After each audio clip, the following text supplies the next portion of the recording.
Kota Semarang tidak hanya dikenal melalui bangunan bersejarah dan kulinernya. Di kota ini, wayang orang Ngesti Pandowo telah menjadi bagian dari perjalanan budaya selama puluhan tahun. Sebagai salah satu kelompok wayang orang yang masih bertahan hingga saat ini, Ngesti Pandowo terus berupaya menjaga eksistensinya di tengah perkembangan zaman.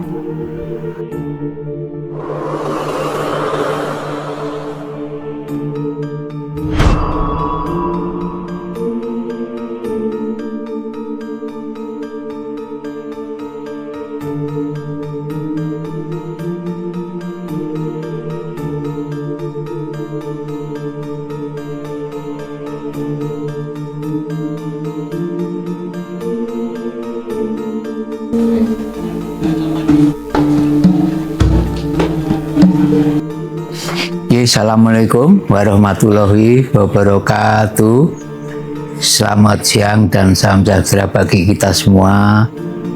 Santi Santi Namo Buddhaya, salam kebajikan. Perkenalkan, nama saya Joko Mulyono. Kami sebagai pimpinan harian Wayang Orang Ngesti Pandowo Semarang. Ya, jadi saya jelaskan kaitannya sejarah berdirinya Wayang Orang Ngesti Pandowo. Sebenarnya ceritanya panjang sekali ya. Ini kami persingkat aja bahwa Ngesti Pandowo berdiri sejak tanggal 1 Juli tahun 1937 di Maospati, Madiun, Jawa Timur. Pimpinan Ngesti Pandowo itu adalah Ki Sastro Sabdo. Kemudian beliau didampingi 4 orang. Yang pertama adalah Ki Darso Sabdo, kemudian yang kedua Ki Narto Sabdo, yang ketiga Ki Kusni, yang keempat Ki Sastro Sudirjo. Jadi di bawah kepemimpinan 5 orang ini, Ngesti Pandowo mengalami ketenaran sampai tahun 80 kurang lebih. Jadi tahun 37 sampai tahun 45, Ngesti Pandowo itu keliling di seantero Jawa Timur. Ngesti Pandowo dinamakan Wayang Orang Tobong. Wayang Orang Tobong itu wayang orang yang selalu berpindah-pindah tempat dari tempat satu ke tempat yang lain. Di tahun 50-an, Ngesti Pandowo bangkit kembali, kemudian hijrah dari Jawa Timur ke Jawa Tengah. Kota pertama kali yang disinggahi adalah Semarang. Ngesti Pandowo mengalami kejayaan. Jadi pentas-pentasnya itu penontonnya luar biasa, banyak sekali. Waktu itu Ngesti Pandowo juga sudah punya trik-trik permainan yang menarik, sehingga para penonton itu tertarik melihat wayang orang Ngesti Pandowo. Sebagai misal, misalnya Gatot terbang. Itu waktu itu kita sudah punya slide proyektor, kita tembak dengan awan sehingga Gatot Kaca terbang itu seolah-olah di awan gitu. Itu daya tarik daripada Ngesti Pandowo. Makanya pada tahun 62 Ngesti Pandowo didengar oleh Presiden RI pertama waktu itu, Insinyur Soekarno. Sering Ngesti Pandowo itu dipanggil ke istana, main di istana. Kalau ada tamu negara, Ngesti Pandowo pasti dipanggil main di sana. Makanya pada tanggal 17 Agustus tahun 62, Ngesti Pandowo mendapat piagam penghargaan yang namanya Piagam Wijaya Kusuma. Nah, itu kebanggaan dari semua anggota Ngesti Pandowo karena istilahnya itu dapat penghargaan dari Presiden RI yang pertama waktu itu. Nah, dari tahun 80 sampai sekarang Ngesti Pandowo mengalami kemerosotan. Kemerosotan pengaruhnya banyak. Jadi di samping pimpinan Ngesti Pandowo satu persatu wafat, kemudian kemajuan teknologi kita, istilahnya lihat tontonan apa saja lewat TV di rumah, nggak usah kemana-mana bisa. Itu yang mempengaruhi Ngesti Pandowo itu penontonnya merosot. Tapi kita harus istilahnya nut zaman kelakone. Artinya kita harus bisa menyesuaikan situasi keadaan sekarang. Makanya manajemen pementasan ini yang kami perkuat. Manajemen pementasan itu apa? Yaitu pertama, durasi waktunya kalau dulu 5-6 jam, sekarang kita padatkan menjadi 2 jam. Kemudian judul cerita kita mengambil lakon-lakon yang banyak digemari masyarakat, khususnya anak-anak muda. Kegiatan anak wayang, para pemain Ngesti Pandowo di luar itu bervariasi ya, banyak. Sebagai misal pemain itu biasanya itu dia ngelatih tari baik di instansi-instansi, kemudian di organisasi dan di masyarakat luas. Harapan kami ini bukan meri ya, alangkah baiknya agar supaya kesenian khususnya wayang orang Ngesti Pandowo ini bisa lestari dan berkembang sepanjang masa.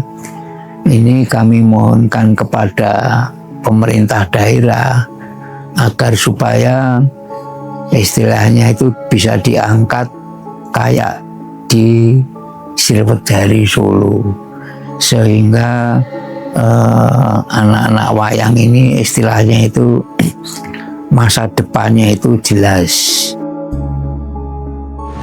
Assalamualaikum warahmatullahi wabarakatuh. Salam sejahtera, sehat untuk kita semua. Perkenalkan, saya Pak Tulus Haris Maulana selaku Kepala UPTD Taman Budaya Raden Saleh pada Dinas Kebudayaan dan Pariwisata Kota Semarang. Kami di UPTD TBRS ini sebagai penyedia dan pengelola fasilitas pemerintah dalam mendukung kegiatan-kegiatan seni budaya yang ada di Kota Semarang, terutama terhadap keberadaan wayang orang Ngesti Pandowo kedepannya, yaitu kami berkolaborasi dengan beberapa seniman, beberapa pelaku seni budaya untuk berkegiatan terkait seni budaya di TBRS ini, dan tetap kita berikan space di mana wayang orang Ngesti Pandowo memang bisa dikatakan base camp-nya di TBRS. Jadi dari Ngesti Pandowo sendiri masih aktif untuk berlatih dan mengapresiasikan karya-karyanya melalui pagelaran wayang orang di Gedung Sri Budoyo, di mana Gedung Sri Budoyo merupakan tempat untuk berlatihnya dari teman-teman wayang orang Ngesti Pandowo. Jadi sangat penting sekali apa yang dilakukan baik dari pemerintah dalam hal ini Disbudpar Kota Semarang dan juga dari pelaku seni budaya dalam hal ini komunitas grup wayang orang Ngesti Pandowo. Kita tetap bekerja sama membangun Kota Semarang untuk menjadi semakin lebih hebat, terutama dalam bidang seni budaya. Perjalanan Ngesti Pandowo menunjukkan bahwa pelestarian budaya tidak dapat dilakukan oleh satu pihak saja. relasi internal antar anggota menjadi fondasi penting dalam menjaga keberlangsungan organisasi. Sementara itu, dukungan dari pemerintah, institusi pendidikan, serta masyarakat menjadi bentuk relasi eksternal yang turut memperkuat upaya pelestarian budaya. Kolaborasi antara Ngesti Pandowo dan UPT-DTBRS menjadi salah satu contoh bahwa sinergi antar berbagai pihak memiliki peran penting dalam menjaga keberlangsungan seni tradisional di tengah perkembangan zaman. Ngesti Pandowo itu adalah ikon daripada kota Semarang. Dulu itu ilo-ilone ya, belum ke Semarang kalau belum melihat wayang orang Ngesti Pandowo. Tapi kalau sekarang itu kan sudah beda lagi. Belum ke Semarang kalau belum membeli lumpia Semarang. Nah, harapan kami semoga nanti kedepannya ikon tadi itu bisa kembali lagi, belum ke Semarang kalau belum melihat wayang orang Ngesti Pandowo. Ya, harapan kami kepada masyarakat luas, justru khususnya kepada anak-anak muda, agar supaya gemar nonton wayang, gemar nonton wayang Ngesti Pandowo. Sebab kesenian tradisi ini banyak tuntunannya. Sebagai misal, kalau dulu di sekolah itu ada pelajaran tata krama, sopan santun, anggah ungguh, tapi sekarang kan sudah nggak ada. Tapi kalau anda ini sering melihat wayang orang Ngesti Pandowo, di sana banyak 3 poin itu ada anggah ungguh, tata krama, sopan santunnya ada. Sama itu falsafatnya juga banyak di pentas wayang orang Ngesti Pandowo. Makanya sekali lagi harapan kami, ayo jangan sampai wayang orang kita ini pindah ke luar negeri. Siapa tahu nanti kalau dari kita itu tidak, istilahnya itu handar beni kesenian tradisi kita, mungkin bisa pindah ke luar negeri. Kita kasarannya kalau mau latihan gamelan datang ke Belanda misalnya, itu jangan sampai terjadi seperti itu.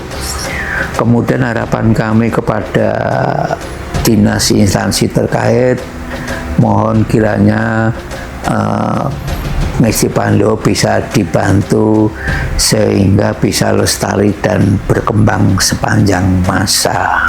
Itu harapan pribadi saya seperti itu, Mbak. Terima kasih.